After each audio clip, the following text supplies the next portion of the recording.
Hi everyone, welcome to StandWithUsConnect. My name is Tamir and I'm the Associate Director of Stand With Us Israel. Thank you so much for joining us from around the world. I'm extremely excited to connect with you today.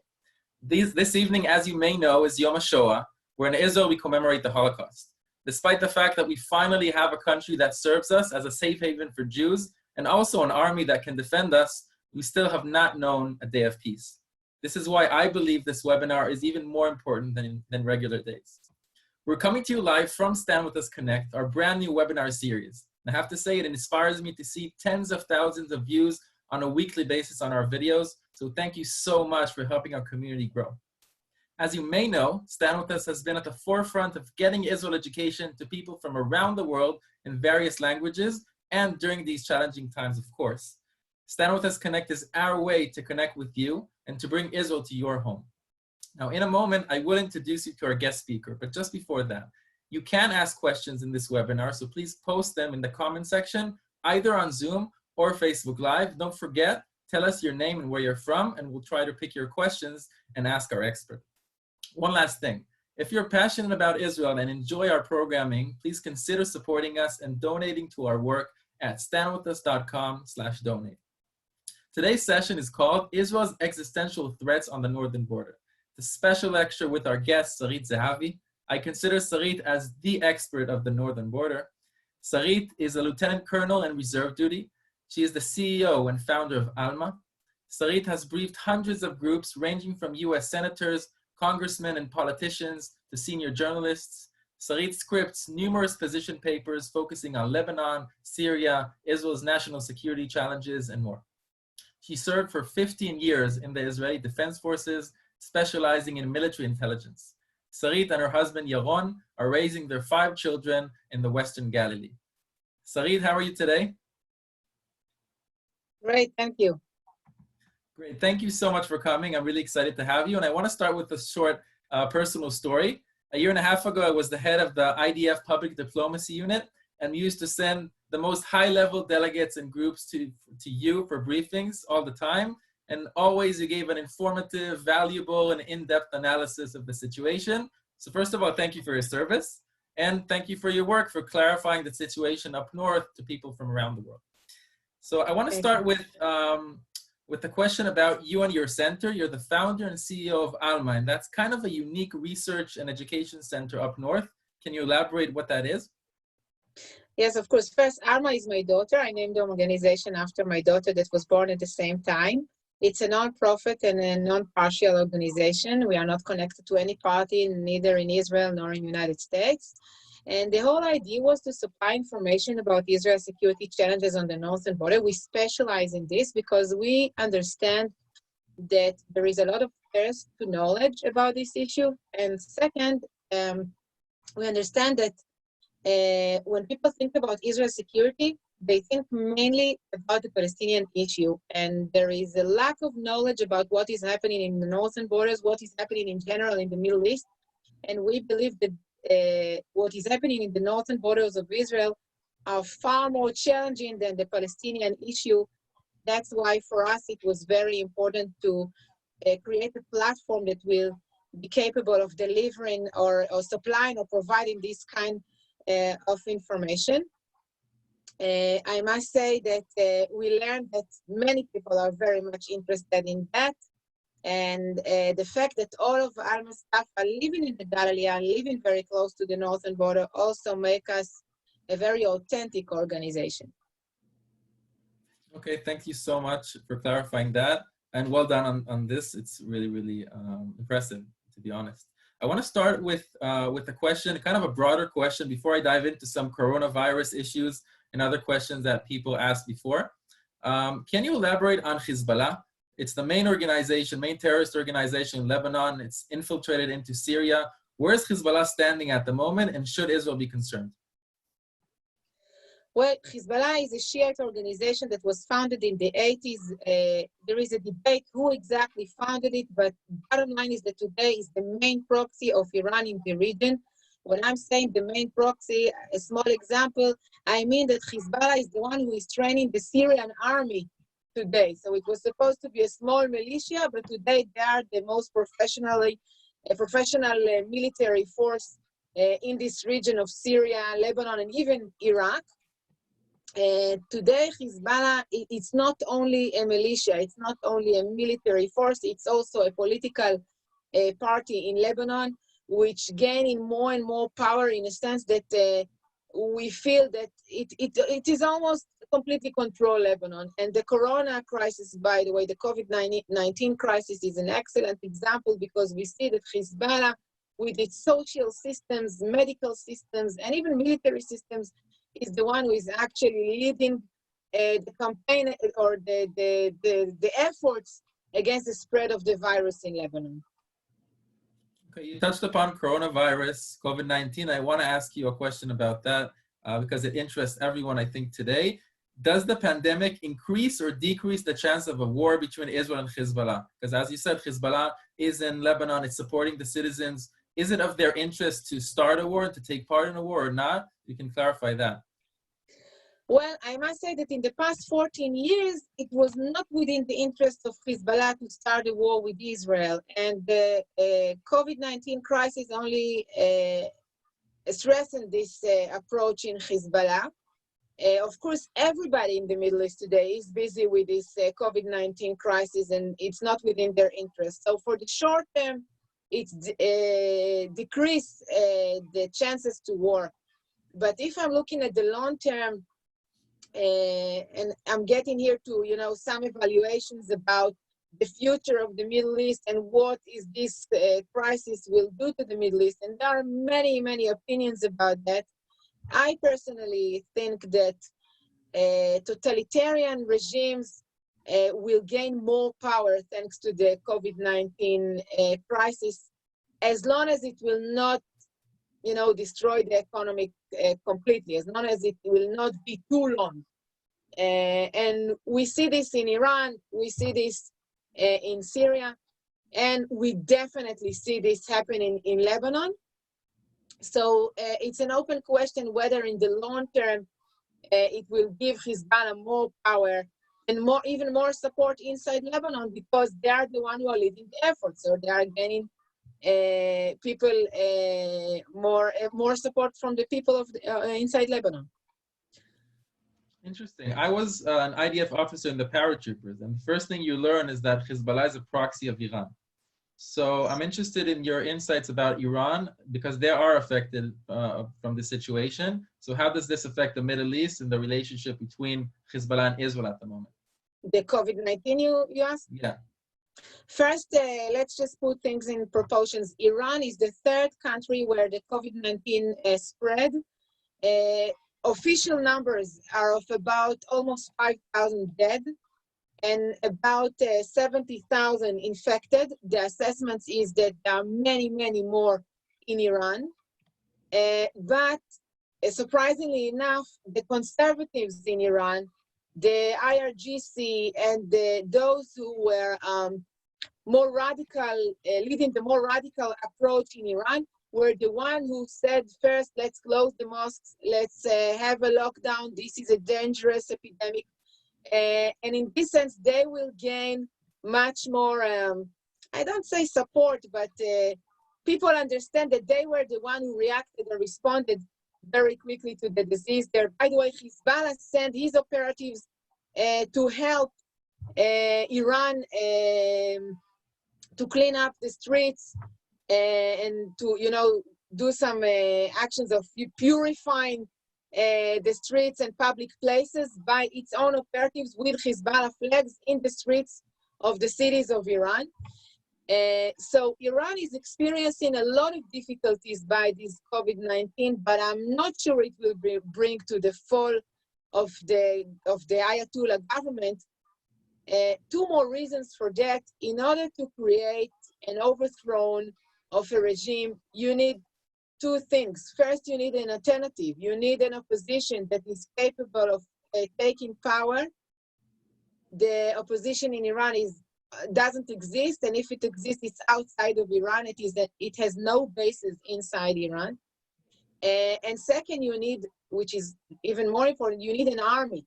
You need the army to support the revolution. And the Iranian IRGC, which is the main military force, is supporting the Ayatollahs. So we don't see this happening. Okay, thank you for that. I want to dive into Syria at the moment. I guess Iran is involved in this, and of course Hezbollah. What are the efforts by Hezbollah in Syria, and can you elaborate on the situation there at the moment? First, let's just explain what is Syria today. Officially, there is Syria today, but actually, when we speak about Syria, we speak about a territory that officially is under the control of the dictatorship Assad family, but actually it is divided to areas of influence. While in the north, it's a Kurdish area, very close to the Turkish border. There is an area that is under the control of Turkey and Russia. There is another area which is under the control of Turkey and rebels, which are radical Sunni rebels. In the center of Syria, it's areas that are under the control of Syrian regime and Russia. And in southwest Syria, next to the Israeli border, these are areas that there is a lot of presence of Iranian proxy there.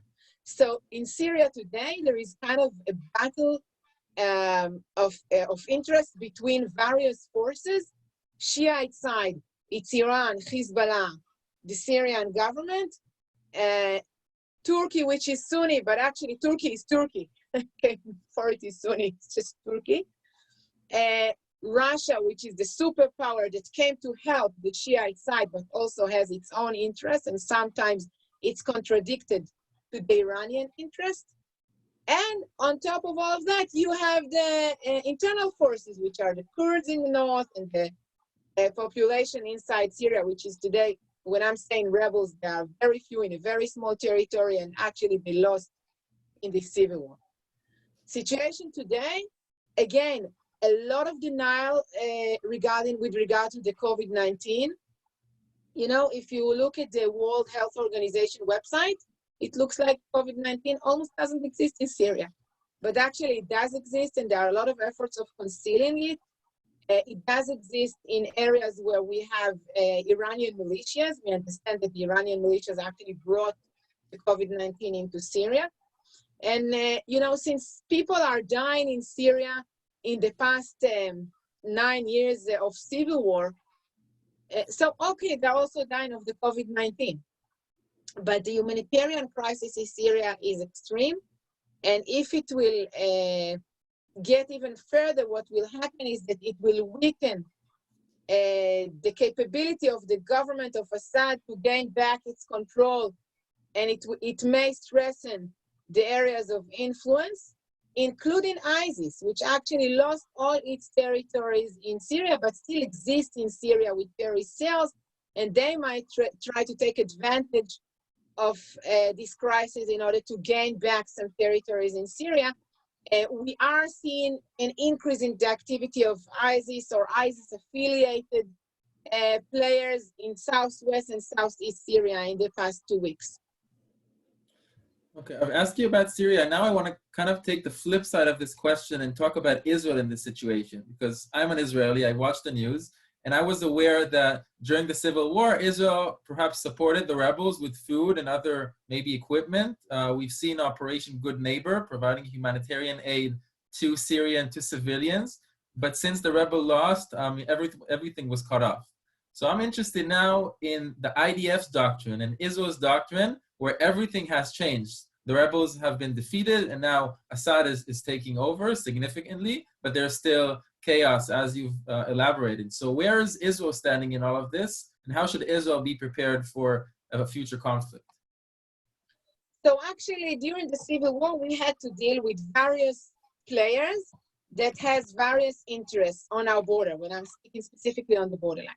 Today, we are dealing with various players, Hezbollah, Iranian militias, Iranian Revolutionary Guard, Syrian army, the Russians, and UN, which are there. But actually, most players, not all of them, but most players share the same interest, which is preserving the Syrian government under the influence of Iran.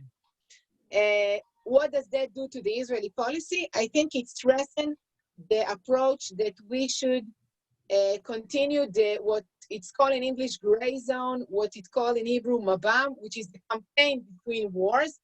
The idea of this campaign is first to create deterrent, to make sure that nobody in Syria would want to carry out terrorist attacks against Israel. And second, to preemptively attack any terrorist cells that are being established along the Israeli-Syrian border. And all in all, without getting into war, because we are not interested in that as well. This is quite challenging. It's a lot of risks and opportunities and a lot of decision-making daily of what kind of risk we can actually take. And that's why you see a lot of Israeli attacks, which are usually, Israel does not claim responsibility to these attacks, but they are reported in the Syrian and the Iranian media and also in Lebanese media, attacks against Iranian military assets in Syria, and sometimes even attacks against Hezbollah, which are a little bit more rare than the attacks against the Iranian presence there. So I just want to make sure I understand here that the campaign between wars are the bombings or the targeting attacks by Israel in Syria of different terrorists, perhaps, of Hezbollah and others, correct?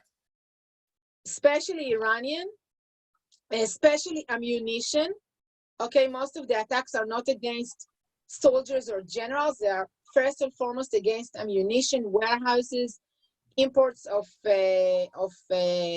ammunition from Tehran into Damascus, on its way, sometimes on its way to Beirut, in order to also, with regard to Hezbollah, in order to prevent or to stop Hezbollah from having what is called the precision-guided rockets project, meaning that Hezbollah, that is already holding in Lebanon 100,000 rockets, is trying to bring from Tehran through Syria into Lebanon components that will enable it to create factories inside Lebanon to make these rockets accurate.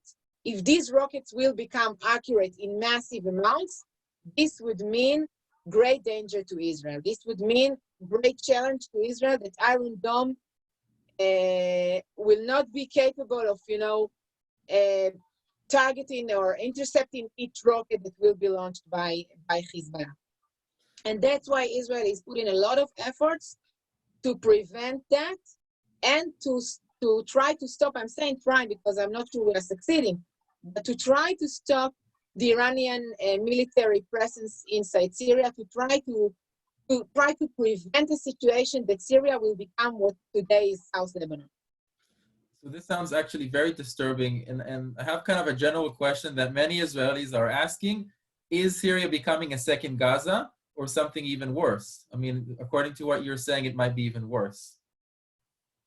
I think this is exactly what Israel is trying to do. Israel is trying to make sure that it will not become a second Gaza or a second South Lebanon. I prefer to compare it to South Lebanon. I think that there is a difference yet, which the Iranians are aware of this difference and are trying to deal with it, that the population in South Lebanon is Shiite, which is naturally supportive of Hezbollah. I don't know about Gaza, but let's put it this way. In Gaza, though we see some resistance to Hamas, eventually the people of Gaza agree to put the rockets in their homes. Eventually, the rockets are hidden inside civilian places in Gaza and in South Lebanon. Eventually, both Hamas and Hezbollah use their own people as human shields. This is not the situation in Syria. And that's why it's much more easier to Israel to carry out this campaign between the wars and to attack in Syria, because most of the ammunition is hidden not in civilian infrastructures, but inside military bases or in the airports, etc.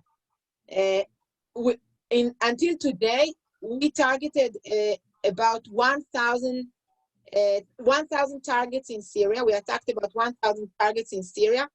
Not a single civilian was killed. Okay, thank you for that. Just before the next question, I just want to acknowledge that we have over hundreds of people tuning in, so thank you so much for everyone. We have hello from Switzerland, we have Felicia from Rio de Janeiro, Lily Miller, hello from Belgium, Susie, shalom from Istanbul, from Scotland, US, Canada, Israel, and now someone called Sultan from Jordan. So thank you very much everyone for tuning in. We will pick up on your questions very soon. So we really appreciate that you're with us and tuning in today. I want to continue with Hezbollah here, Sarit, and ask about current events. We've just seen that Hezbollah attacked the Israeli fence in 3 locations, and we saw an attack carried by the IDF in Lebanon. So where is that taking us? Is that an escalation, or is that signaling to both sides? How does that work? Okay, first let's just put down the details, okay? Last week, there was an attack that was attributed to Israel. Again, IDF never claimed responsibility against the Hezbollah vehicle in Syria, but very close to the border crossing into Lebanon. And nobody got hurt. The Hezbollah operatives managed to get out of the vehicle, take their bags from the vehicle, hide, and then the missile hit the vehicle and destroyed it. 2 days later, which is extremely quickly, Hezbollah damaged the fence, created holes in the fence of the border in 3 different places, which are in a distance from each other in a few tens of miles. And I'm saying that as a resident of northern Israel, this is bad news for us, because it means that Hezbollah is capable of crossing without nobody noticing. IDF, it took it about 4 minutes to get there. 4 minutes, it's a long time. It's too much. All the communities which are based next to the border, and when I'm saying next to the border, I mean people that are actually living few feet from the fence, were ordered to stay at home. This was Shabbat dinner. Were ordered to report any suspicious movements, and it creates a lot of fear and tension in these communities when Hezbollah is capable of doing so. So what actually happened here? It's part of the campaign between the wars, meaning that Israel signaled to Hezbollah, we know where you are, we can kill you, stop doing what you're doing. And Hezbollah, as a retaliation, signaled Israel, we can do the same to you. This is the unspoken language of the Middle East. We all get it. We all understand each other. We don't need words for that. And sometimes there are clues in the media afterwards, as it was today in the Lebanese media, that it was actually Hezbollah who cut the fence. So you're saying we all get it, we all know, and you get the signals. I'm interested now in your IDF experience, because you've served as an intelligence officer. So what did you learn from your time as an officer there, dealing with so high-level intelligence? Wow, do you have an hour more for us? I can arrange something. Okay, let's put, I don't know, three titles. Okay, 1, knowledge is power, no doubt. Knowledge is power. I think that what you're doing in Stand With Us is exactly knowledge is power. If you're knowledgeable, you have the power. You have understanding. By the way, I wanted to do Middle East since I was 16 years old. I wanted to understand what is happening in the Middle East since I was 16 years old. And I understood that knowledge is power. If I will know what is happening in the Middle East and I will be capable of talking about it, wow, maybe I will be able, to create a change or to make a difference or something. Second that I've learned, which is almost the opposite to knowledge is power, is that doubt everything, ask questions. And especially in the world of today with fake news, social media, too much information, a lot of disinformation that is coming from all over Russia and Syria. And I just mentioned about the coronavirus, what Syria is doing. Always doubt, always ask questions. I can say that today, after 15 years in the army and 5 more years in ALMA, I can smell it. I know when there is something suspicious in the picture or in the video or in the report. I understand. And one last thing, of course, is which is tomorrow, and it's the Holocaust Day in Israel. I traveled to Auschwitz on uniforms with I don't know if you know the project Edim B'Madim, Witness on Uniforms. I don't know if it's the right translation. There is nothing more powerful than that. Standing in Auschwitz on uniforms, and we got into Auschwitz at the day that there was a terrorist attack in southern Israel, next to Eilat, where my brother lives. You stand there next to the crematorium, and that's it. You understand. You don't need anything but that. The combination of being a soldier and being in Auschwitz, you understand why you need the state of Israel. You understand why you need the Israeli army. And you want to continue to do more. And that's why I established ALMA, because I wanted to continue to do more after I ended my service in the army. Thank you for that. Really appreciate it. And I will elaborate maybe at the end of this webinar regarding our program for Yom HaShoah tomorrow, because we're discussing this in Auschwitz and visits to Poland. So this is very important. I want to start taking questions from the audience. We have one from Neil here. Neil is asking, how important is UNIFIL to keeping peace on the border? Because we haven't discussed that yet. Okay, so just explain what UNIFIL is for everybody else. UNIFIL is an international force. Its mandate by the UN was updated a few times. Last time it was updated, it was in 2006 after the previous war, when this force was greatly enlarged. Today, it's a force of about 10,000 soldiers from many countries, including Europe. And the question, it's a big question, what's its mission? Because, UN Security Council decisions sometimes are phrased in a way that everybody can understand them differently. And with regard to UNIFIL, if you ask the Lebanese, if you ask the UN, they would say, yes, UNIFIL was greatly enlarged in order to help the Lebanese army enforce the resolution. It actually says that South Lebanon should be an area that should be empty of any illegitimate weapon. We Israelis believe that UNIFIL was greatly enlarged, and its mandate is actually to make sure that South Lebanon will be an area that will be empty of any illegal weapon. And this small detail is extremely important because UNIFIL failed in preventing Hezbollah from rearming in South Lebanon. When I've mentioned 100,000 rockets of Hezbollah, 60% of these are hidden in UNIFIL area of operation. That's a lot of rockets that are hidden there. And UNIFIL is not entering private places, and that's why it cannot trace the rockets which are inside the homes and inside private territories. So was it helpful in preventing Hezbollah from rearming? No, definitely not. Was it helpful from solving tactical issues along the borderline?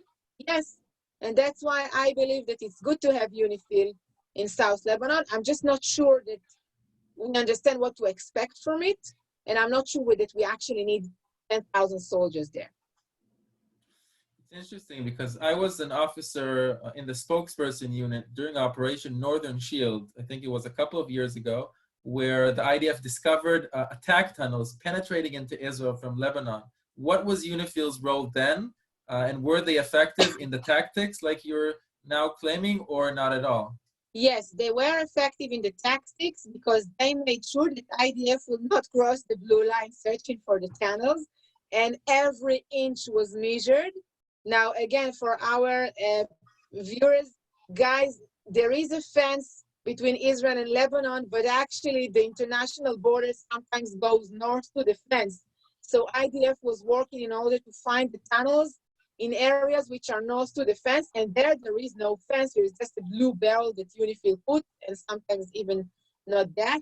And that's why it was quite a challenge to make sure that IDF soldiers are not crossing, because if they will cross, it's a provocation, and then Hezbollah can retaliate, and it can create an escalation. So it was very effective with regard to tactic issues, but when we speak about going to the homes to find the openings of the tunnels on the Lebanese side, almost didn't happen.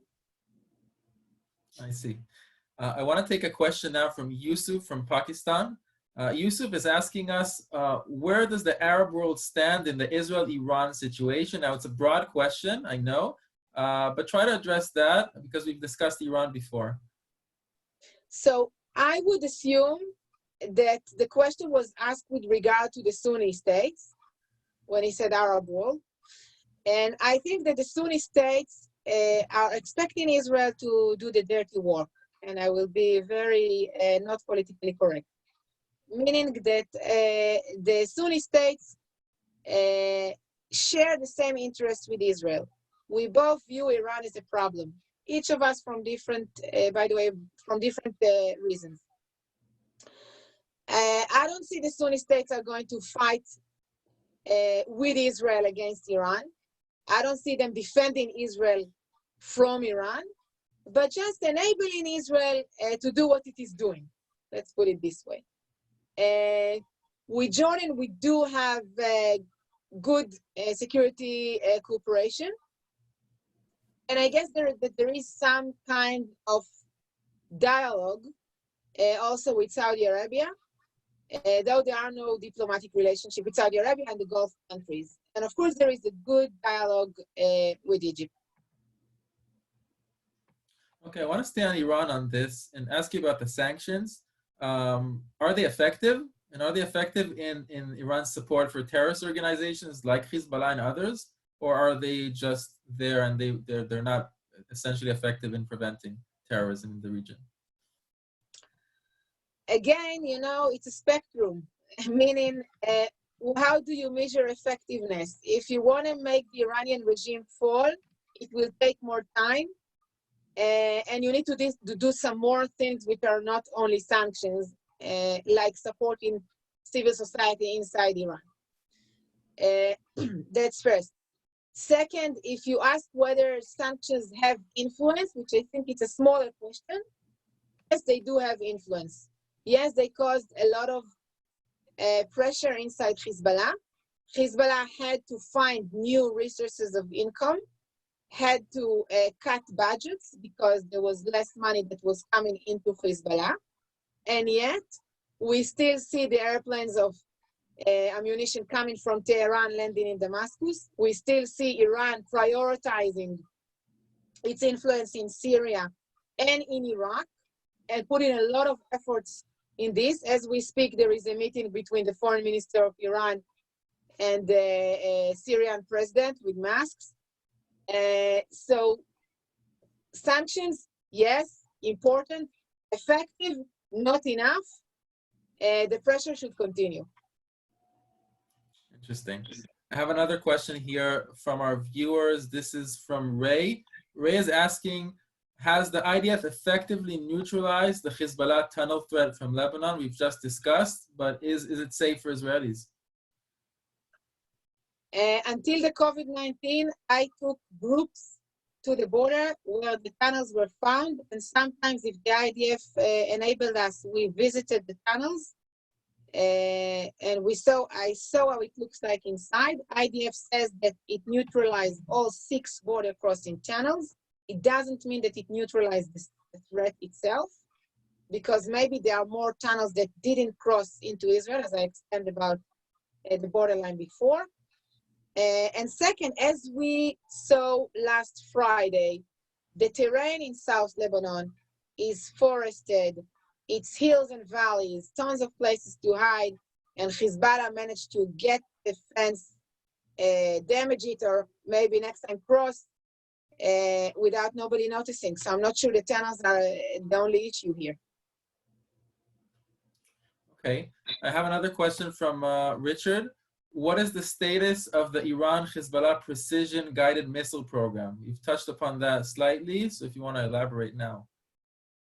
Well, there are different evaluations. We don't know exactly. We feel that Iran at first was trying to have these factories in Syria, and since Israel attacked them, now it is trying to establish them in Lebanon. What Israel had done in Lebanon was exposing them, meaning making them public, and that way Hezbollah had to evacuate the factories. It happened at least twice. The various assessment that I've heard is that Hezbollah managed to get a few hundreds of accurate rockets into this project, but it didn't become a project in a sense that you have an industrial system that can make massive amounts of rockets accurate. Okay. I want to stay on this topic because we are discussing Iran. We've discussed sanctions, and I have some questions, actually many questions about the United States involvement. So I want to just ask here, how and to what extent is the US involved in the region, and what role does it play, let's say, compared to the past? I want to make it very clear. What is happening with the US policy in the Middle East is not exactly a matter of one president or another.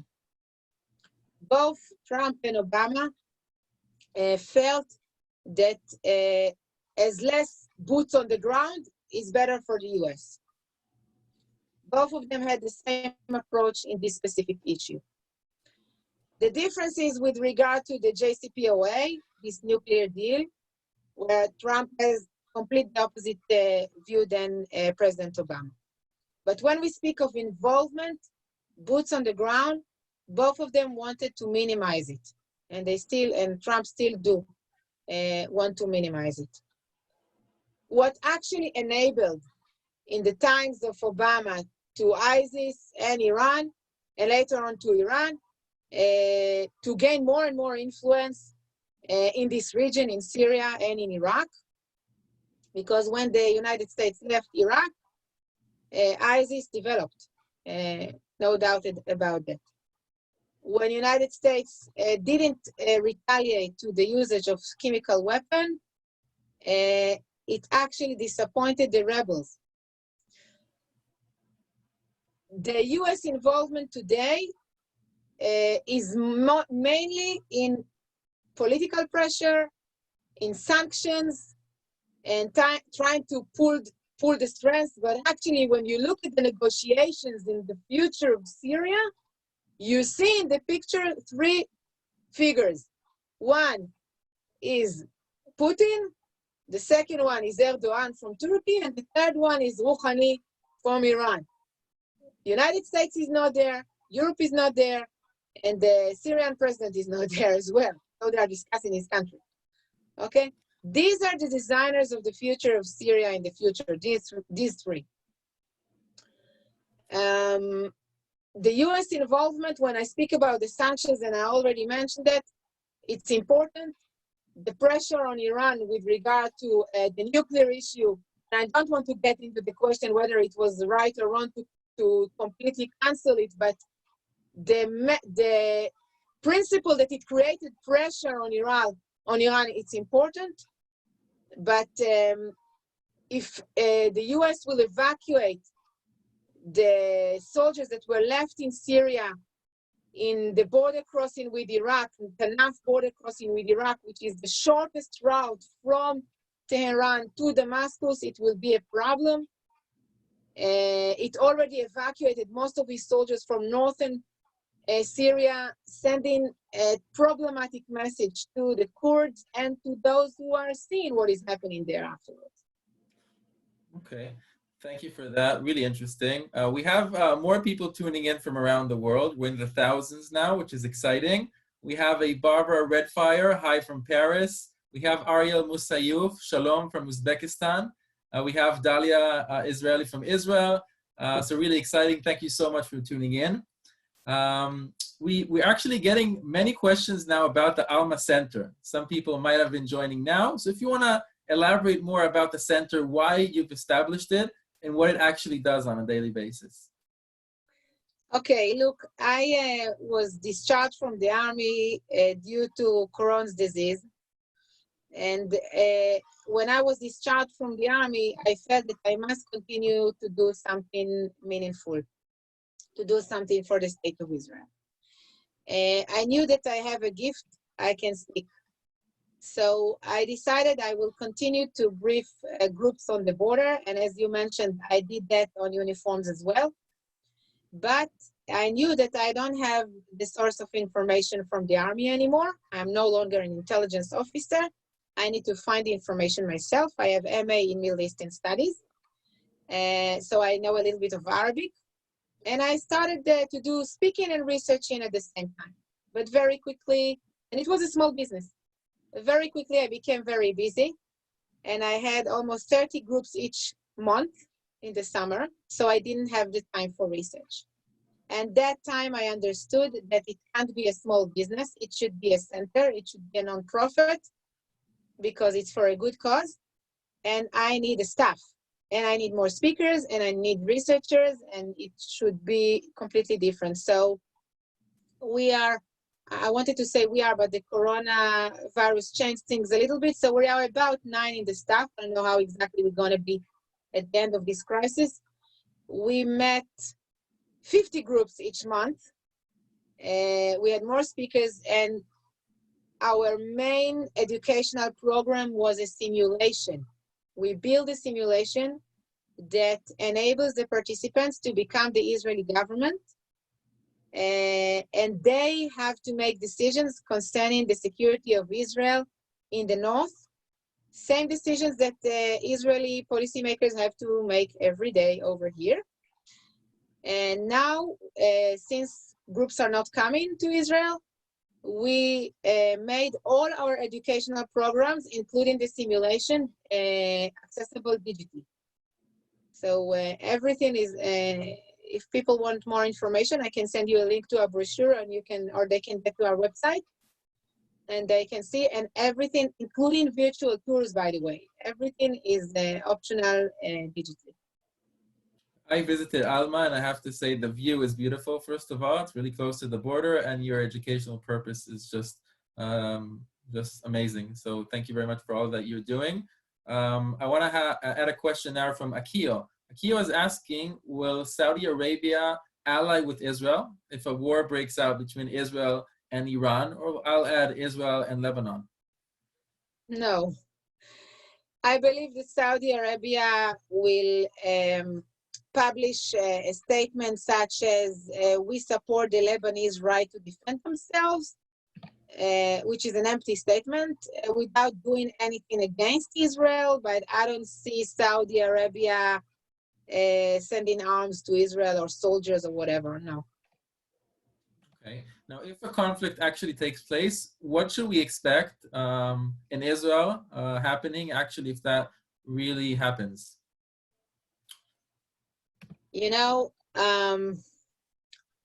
at the first day of lockdown in Israel due to the COVID-19, I had a very tough feeling because I felt that no groups will come, and that's my life mission. And then I gave it another thought, and I thought that war is much worse than that. In war, everything is closed as well. In war, we're going to have rockets that will be launched to almost all over Israel. And in war, it will not be only old people that will lose their lives, but also young people. Reminding you that in Israel, everybody goes to the army, meaning that soldiers that will die in war are our sons, husbands, brothers, and fathers, and sometimes sisters and mothers. I'm serving in the reserves as well. So I don't like to talk about it too much because I don't like to think about it. And next war is going to be bloody, and it's going to be bloody for both sides because Hezbollah, as I've said, is using its own people as human shields. And it will be a great challenge how to defend the Israeli people, avoiding collateral damage on the Lebanese side. Yet, I must say that the IDF is prepared. And the IDF made a lot of preparations in the past 14 years to be capable of fighting this fight. So I actually want to ask you that because we have time for one more question. I think that will be it. But just before that, we have some hellos from Sharon in South Africa, from Nathan in Canada, Iskel Ezra Baka from Nigeria. Thank you so much for tuning in. I want to finish with that last question that people were asking in one way or another. How is Israel prepared, or what is Israel doing in order to tackle any future challenge from the north? Is it from Syria or from Lebanon? If you can elaborate on that, and then we'll conclude. Okay, so this goes to few levels. First, as I've said, the Mabam, in order to prevent that, or to, when we get to war, our starting point will be different if we would just sit now and do nothing. Second is training the army, much more training. If I'm comparing the situation to what was happening in 2006, much more training in the IDF today. Third is intelligence. And as an ex-intelligence officer, everything is based on intelligence. Our intelligence today is much better than it used to be in 2006.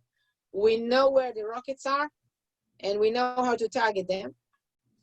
And fourth is defense, which is Iron Dome and all other systems that are capable of intercepting rockets and drones, shelters, alert systems that will enable us to stop, to make sure that everybody knows when the rockets are coming, and also create a defense to the communities, because we understand that Hezbollah plans to groundly attack us as well, with or without the tunnels.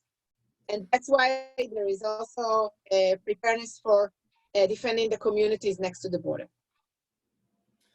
Okay, so Sarit, first of all, thank you very much, as always, for providing such an informative insight in this live webinar and in general. And thank you so much for supporting our mission at Stand With Us to educate about Israel around the world. Just before we wrap, I want to tell everyone again that if you love the work that Stand With Us does, you can donate and support us however you like and whatever you can at standwithus.com/donate. Now, if you enjoyed this session and you want to book a session for your group, if it's a synagogue, a church, or your family, you can go to www.standwithusconnect.com and book a session. As I mentioned in the beginning, this evening is Yom HaShoah in Israel. So this is where we commemorate the Holocaust. Despite the fact that we have a country that can defend us and we have an army that does defend us on a daily basis, this webinar is very important to educate you. Tomorrow we have a special program for Yom HaShoah called The Fight for Survival. It's a conversation between a Holocaust survivor and his grandson. And that survivor is actually my grandfather. And I'm beyond excited to ask him questions and to share your questions with him and for him to share his story with you. Our full program is on StandWithUsConnect.com. And we look forward to seeing you again. If you can't come to Israel, we'll bring Israel to you. I'm Tamir Oren from Israel and Stand With Us Connect. Shalom, and hope to see you soon. Bye-bye.